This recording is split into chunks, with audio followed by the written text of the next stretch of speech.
If you've tried scaling your portfolio recently, you already know the pattern. Scaling doors feels more expensive and more painful than ever. Chaos before cash. You add 50 doors to your portfolio, expecting your profit margins to grow. But instead, you just end up adding another assistant, another virtual assistant, or another maintenance coordinator just to keep up. Your operational costs creep up, your team gets burned out from chasing tickets and taking angry resident calls, and at the end of the month, you look at your bottom line and wonder where all that extra revenue actually went. This doesn't always mean that you're bad at running your business. The problem is that your operations are leaking margin in places you aren't even tracking or have no way to, because standard tools only organize work. They don't own outcomes or stop manual task chasing. In this mini episode, we're unpacking a raw, behind-the-scenes dinner discussion with Vendoroo Chief Property Manager David Normand to look at the next era of Agentic AI. We're past basic chatbots that answer late-night text messages. We are revealing what's brand new in AI intelligence that acts as a unified team of autonomous agents that takes on multiple full-time roles at once to make your maintenance process seamless, scalable, and leak-proof. Let's get started.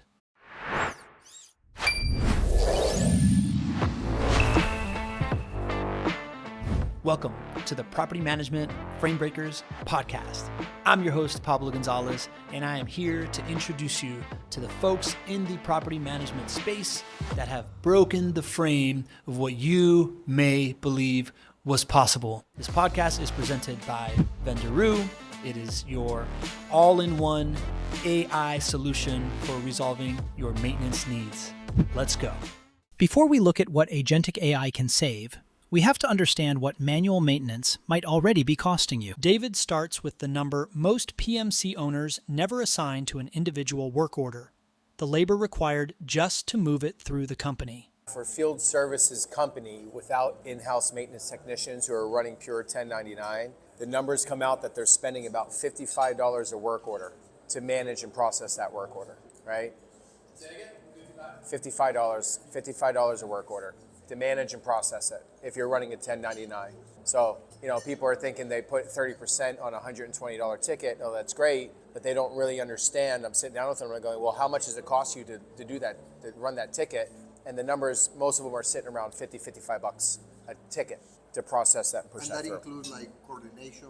That is everybody in your company, that is your company of you're talking about profitability to the owner. That's $55 a ticket that it costs your company to run that in the 1099 capacity, if you're doing that, if you really look at everybody.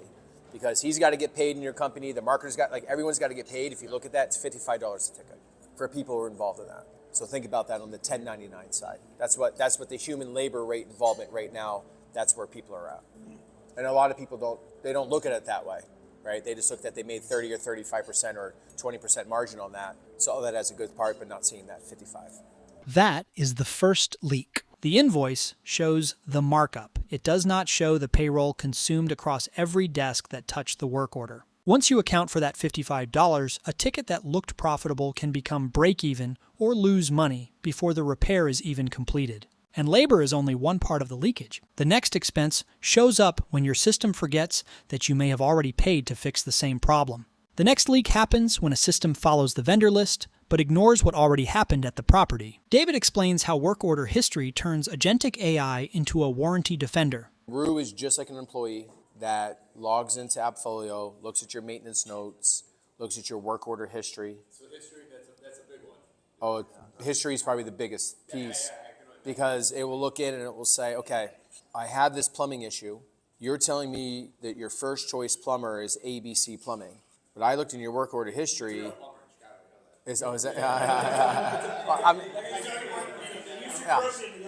I've been around for a while, so yeah, a lot of ABCs out there. But then it will look and be like, oh, I see Tim's Plumbing and Heating though has been at this property 5 times, right? And then, right? I tell you, I'm from the cloth, bro. And then it will look at it and then be like, and I actually see that Tim worked on this exact same thing, and within the last 30 or 60 days. So it's going to reach out to Tim and it's going to assign it to Tim, but it's going to let Tim know that this is a potential, I'm a property manager, and if you just worked on this, I'm letting you know, like, this is like a situation that I'm probably not going to pay for. You know what I'm saying? So that work order history is the intelligence that we all know is the most important part, right? Warranty, avoiding trip fees. You save a ton of money making sure that the right vendor is going out there. Historically, that has been stored inside of the human's brain. Now you have the intelligence that's able to work with that. So work order history is massive. So work order history and then your context and what you know about that vendor are the two game changers. So like AppFolio Smart Maintenance will go first choice, second choice, third choice, okay? That's so old. Now it's work order comes in, maintenance notes, work order history, nothing there. Hot water tank, I look, never use Tim to replace gas hot water tanks because Tim's prices are way too expensive. We always use Frank. Frank's the guy to go. Oh wait, actually in this situation though, the owner has their own plumber at this property. I got to use him. Done. That's the intelligence of Agentic AI. A vendor list remembers your preferred order. Agentic AI remembers the financial context. Who worked on it? How recently? Whether a warranty may apply, and which vendor makes sense for that specific property and repair. That is how work order history stops being old data and starts protecting your margin. But intelligence is only part of the equation. The real test is whether the system is willing to carry the financial risk when its decision is wrong. Choosing the right vendor protects margin. But David says the bigger distinction is accountability. Who pays when the system makes the wrong call? PMS systems are really becoming an accounting source of record. That's what's happening, okay? They're trying to bolt on some things onto it, and I do applaud even what Smart Maintenance is trying to do. But the problem with those things is that they will never own the outcome. Because if they own the outcome of the maintenance work order, they're going to be at risk, okay? There's no risk for them when they're just collecting rent and they have your data in there. If they start owning the scheduling, owning the vendor coordination, and it messes up, they know they're at risk. That's why Roo is the only agent in the industry that if it dispatches the incorrect vendor and you get a trip fee, Roo pays for it, okay? Roo has ordered $95 million worth of maintenance, okay? And since February, it has paid out $2,100 in wrong vendor assignment trip fees. That's how accurate it is. $95 million. Actually, I just got one today. So like $24.50. It covers. Like what employee, if they send the wrong vendor and they get a trip fee, covers that cost. Roo covers it, which is I think is pretty cool. Most systems record the cost after something goes wrong. Roo puts its own money behind the dispatch decision. That is the difference between automating an action and owning the financial outcome. But the best trip fee is still the one you never create. Next, David shows how Agentic AI can stop an unnecessary dispatch before the invoice even starts. Some maintenance costs can be prevented before a vendor ever rolls. David explains what happens when RU applies the PMC's resident responsibility rules during triage, not after the invoice arrives. I probably only see about 20% of the property managers in the environment right now actually really dialing in on this, and it's always surprising to me that they understand which issues are most likely a resident's responsibility, and when they look at the triage knowledge that it has, they'll go in there and I'll see them add in a step though that informs the resident, hey listen, just to let you know, if this is your responsibility, if it's resident cause, you're gonna be cost is going to go on you, and do you still want me to send a maintenance technician to resolve this issue?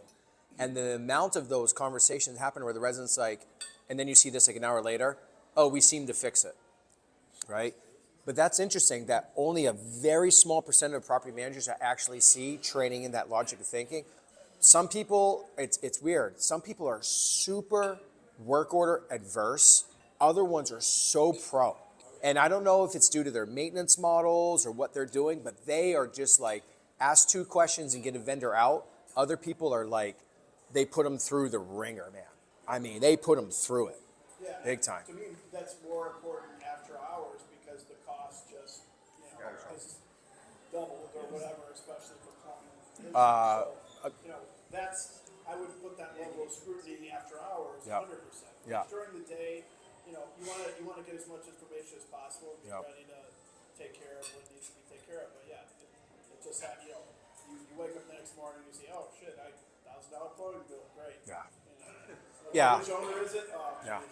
Yeah, like common trends that I see, the amount of work order avoidance linked to the fact that they train it that if a tenant has a clogged toilet in an emergency situation, it detects whether or not if they have a second working toilet in the property, and then that just turns into a high priority that's addressed the next day. That is margin protection before dispatch. Vendoroo is not refusing service. It is applying the management agreement, gathering context, and making sure emergency actually means emergency before an after-hours plumber creates a $1,000 invoice. Now connect all 4 leaks: labor, missed warranties, wrong dispatches, unnecessary truck rolls. The final question is whether you can protect against them around the clock without adding headcount every time the portfolio grows. The final leak appears every time the portfolio grows. More doors create more after-hours demand, more scheduling decisions, and usually more payroll. David starts with the cost of keeping a maintenance operation available when residents actually need it. All of our doors close at 5 p.m. Our residents are 24/7. We are not there for them. 75% of the month, your office is not open for them. Paradigm has shifted now for hundreds of companies in the space who are now offering 24/7 service, and their resident satisfaction rate is 94% because of it.